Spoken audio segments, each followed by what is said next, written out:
Hello. So I, as per usual, I don't have a plan going into things. I kind of just do them. So last weekend, I started this 24-hour reading vlog thing. And then I kept going and kept going and kept going. And then surprise, hit the 24 hours. And then I was like, I never filmed an introduction. I kind of just started doing it. So that's what we're here to do today. Um, Obviously, I know what books I read. I'm going to tell you the books I started with that I intended to read. So in the 24 hours, I started with What Stalks the Deep by T. Kingfisher. I was going to read this, and then I was going to move on to Violet Thistlethwaite is Not a Villain Anymore by Emily Krempholtz. Um, So those are the two books that I thought would take me the whole 24 hours. Obviously, hindsight is 2020 and things changed. You'll see me talking about picking different books, mainly because of audiobook availability, because while I was doing this, I was also doing chores, outside work, things like that. So I needed audiobooks that I could go back and forth between relaxing and reading physically and listening to it on audio while I was doing my yard work. So that's it. I hope you enjoy, and you will see me go through quite a bit in this vlog. So enjoy.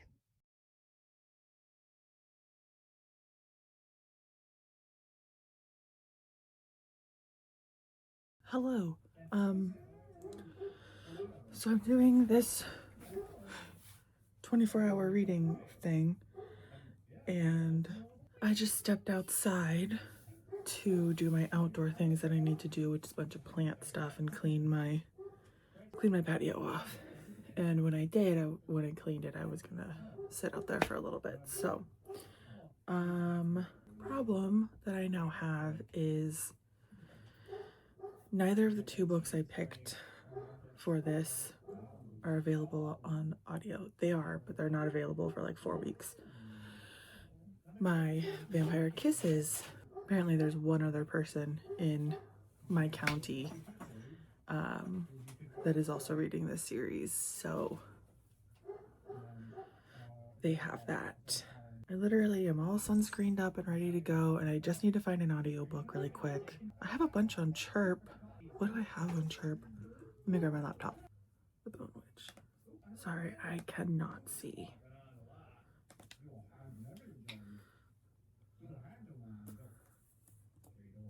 These are prescription. Okay, I'm actually, take these off, you look ridiculous. I'm actually going to read, I think I have the physical of it. I do because I just looked it up. For this, I'm going to pick something off of a shelf that is not picked for shelf rehab. And that is actually going to be The Bone Witch by Rin Chupeco. I have the first one up here somewhere, and I've been meaning to read it for a very long time. And I have the audiobook on Chirp. I'm going to start that. I'm going to go back outside now. Quick little update. I have unintentionally spent the last half hour running around my neighborhood with the True Green man trying to catch my neighbor's dog. So I'm behind. And when I say running around, I mean that dog had us one end of the neighborhood to the other, caught him multiple times, slipped out of his collar multiple times. So now I'm running to Lowe's to get Roundup because that's what I was trying to do. And then the dog escaped. And then I came back after we caught the dog and returned it to his house and found out that the Roundup I have does not have the nozzle I need. So now I have to go to Lowe's. Anyway, all that to say, I'm still behind. I've read like I think I'm on chapter 2 or 3 of this book, so I will listen to it while I drive, and then when I return, I'll continue.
This is now the 6th time I've done this today. Anyway.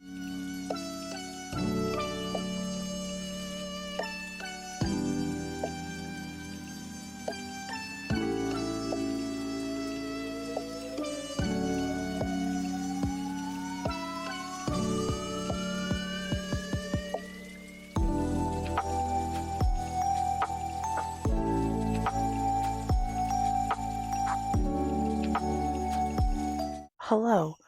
I filmed an entire update to The Bone Witch. And then I realized after I filmed it that my mic died. So, with that said, I did finish The Bone Witch. Did I call it The Bone Season before? Because it's definitely The Bone Witch. I finished it. I loved it. I have the next 2 in my cart, and I will be purchasing them soon, which is just going to mess up that shelf, but that's fine. That's a different video. I gave it 3.5 stars. I enjoyed it. I really did. I enjoyed the magic system, the politics of it. We spent most of the first book learning what Asha are, what they do, what their training is like. And we flip between Tia at 15 from 14, 15 when she's going through her Asha training to Tia at 17 telling this story to a bard. There was something that happened at the end, and the whole time Tia is like telling the story to the bard, and she's like, they killed the boy that I love, and blah blah blah blah blah. And you're meant to think it's one person, and then you find out it's a different person.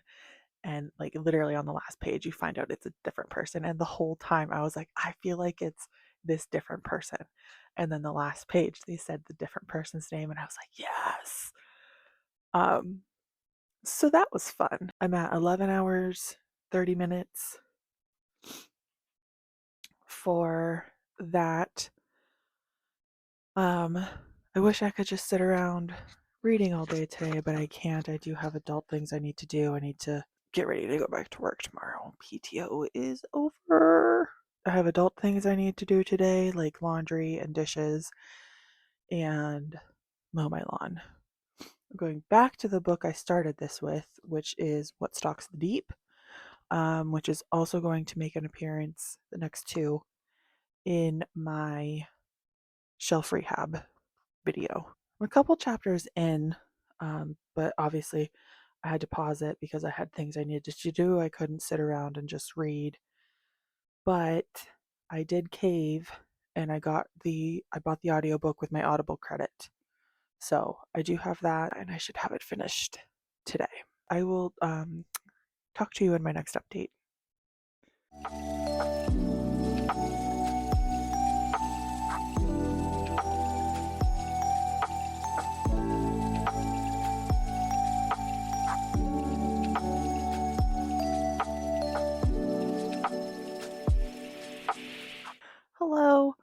I apologize for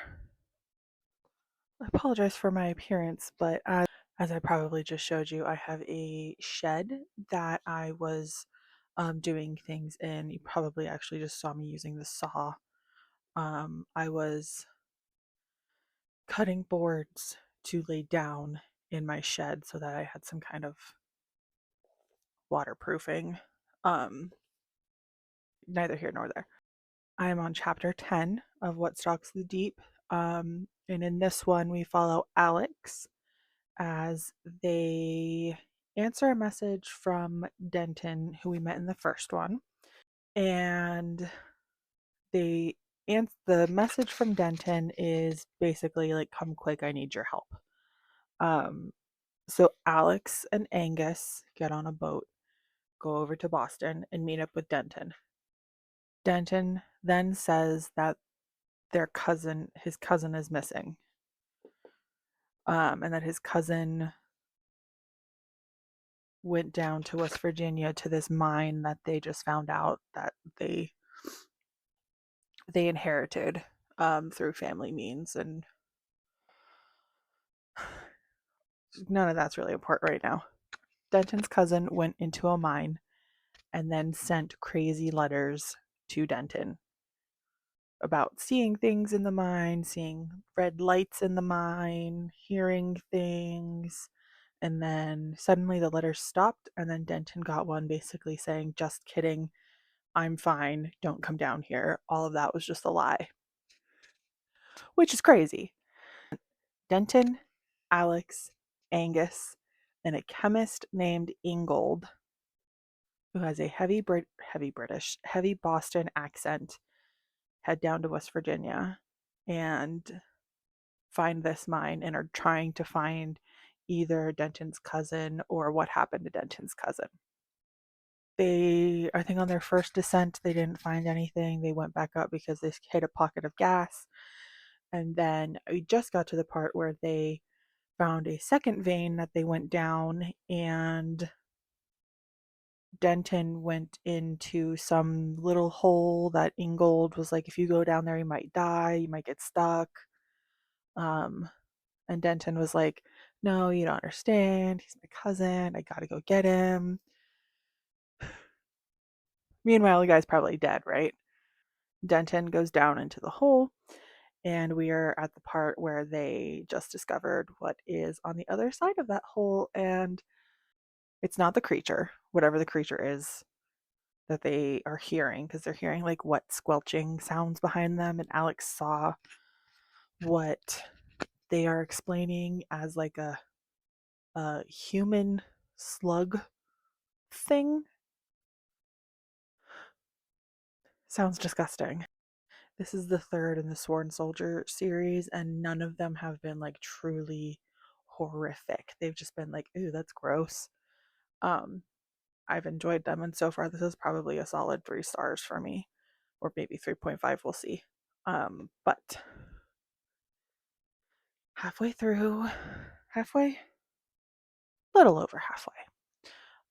So I'm going to go do some laundry and take a shower and get ready to go back to work. And tonight, I think I'm gonna make chili.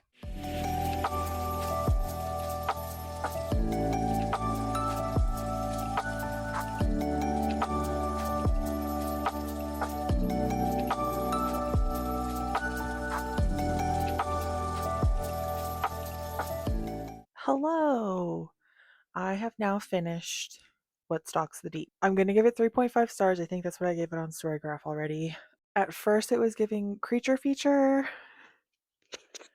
and then towards the end, it was giving ET. So do with that what you will. I don't want to give away specifics. Basically, on the end papers is this mine, which we know all about the mine, and this dog. And I was waiting for the dog to like be a thing, to make sense to me. And then in the last couple chapters, it did.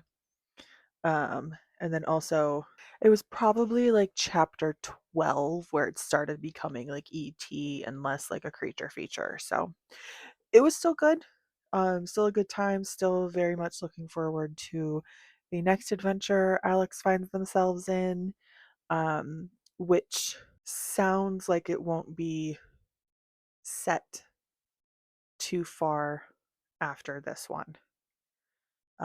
Just how with how the book ends. So I won't say anything. I won't like tell you how it ends. But that is that.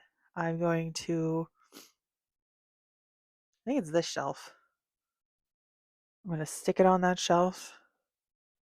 Call it done. I'm at 15 hours for reading. It is 5:20 on Sunday. I am currently making chicken cowboy queso dip that I'm going to put over rice and made it protein healthy-ish. Um, that's going to be my dinner, and if it's good, my lunch for the next couple days. So I still have God, I still have 9 hours for this, and I have no idea what I'm gonna read next. So I have my laptop down here, and we're gonna figure out what I'm gonna read next. So hold please. Okay, I found it. I found it, and it's one of the most ridiculous books I own. So I'm gonna read "Good for Her" by Taylor Page. This is a new release. It came out April, I want to say, and it's a horror romance book. So this girl, Evie, saw her mother, who was an iconic final girl, die on set. Now Evie is back on the same lot, cast as a lead in a reboot that nobody asked for, except Evie has different plans.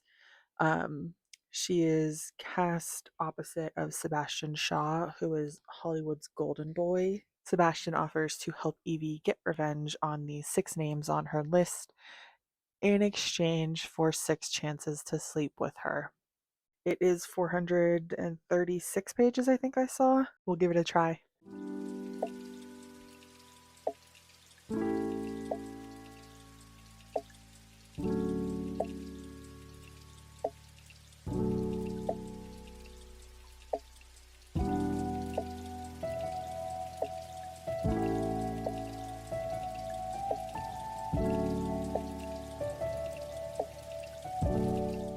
Hello, it's Tuesday. I'm on chapter 27 of Good for Her. Just worked out, which is why I'm in this old ratty t shirt. What to say about Good for Her?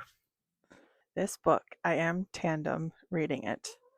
And by that, I mean I physically have read 2 chapters of it, and the rest has been on audiobook, which has been an experience. Good for Her is actually really good so far. Yes, it's smutty and romancy and all of that, but it's also funny, like really funny. And there's a lot of horror references, and there were a lot of moments where I was like, oh, oh my God. The premise is hilarious to me. The thought process behind the horror movie having full frontal essentially in it is so funny to me. Because what kind of horror movie needs that? Like, I'm envisioning like the Friday the 13th series, but Jamie Lee Curtis goes full frontal on it. Like, that's just so funny to me. Anyway, there was one chapter, I think it was actually just like one line in one chapter where I was like, okay, this is kind of like that reminds me of like a fanfic. The main girl, Evie, is at a meeting with like these execs and all of this for this movie she's reprising this role for, and they are bringing her like an offer, a showman's offer with our boy Sebastian, and they hand her a contract, and in that moment her agent was like, well, it's a good thing I'm also a practicing lawyer. And it's just like, that was like 12 chapters in, and we had met the agent prior to that, and it just feels like it should have been brought up earlier or like more organically if we were going with that. Other than that, though, it's just been freaking ridiculous. What else? What else? What else? Oh, there are so many disgusting men in this, and I mean disgusting men in this. Like, not even like what they're into in the bedroom, just like gross human beings. It makes me kind of hate men a little more than I already do. So, good for her. Chapter 27 is where I'm at. I just started it. I'm going to go make some dinner. But hitting chapter 27 means that I am now at the 20-hour mark. So I have 4 more hours to go until I've hit my 24-hour goal. But I do think in this vlog I will finish this book. Um, so it'll be more like 26 or 27 hours. Yay.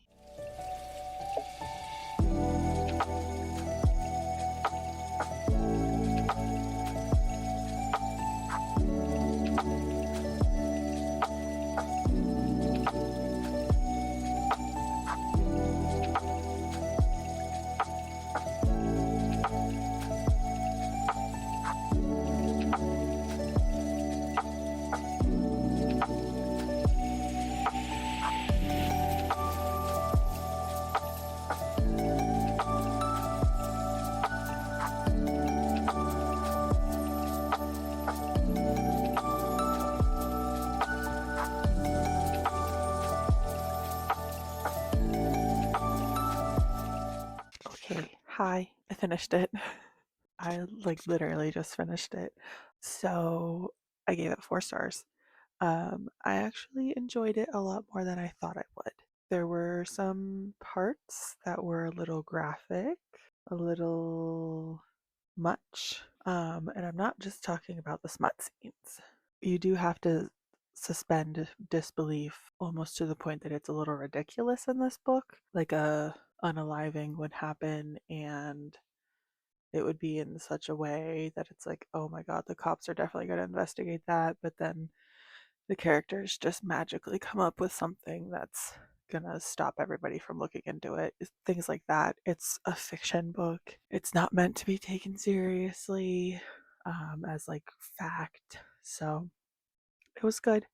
I truly did enjoy it. I did find myself rooting for the main character, Evie and Sebastian, and the friends they made along the way. And I have so many questions about the movie they were filming because I'm going to say it again.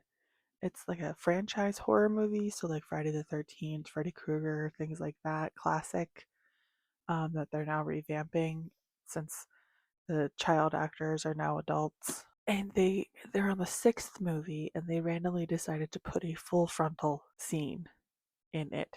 And I'm just like, what is the motivation behind that? I guess to get more butts in seats? But damn, maybe just make a good movie. I did enjoy it. I did reach the 24 hours. When I reached the 24 hours, it was, I think I had like 3 hours left in the audiobook, so I kept reading. So I got close to 27 hours in this. So you're welcome for that. I'm going to leave it there, and I'll see you in the next one. Bye.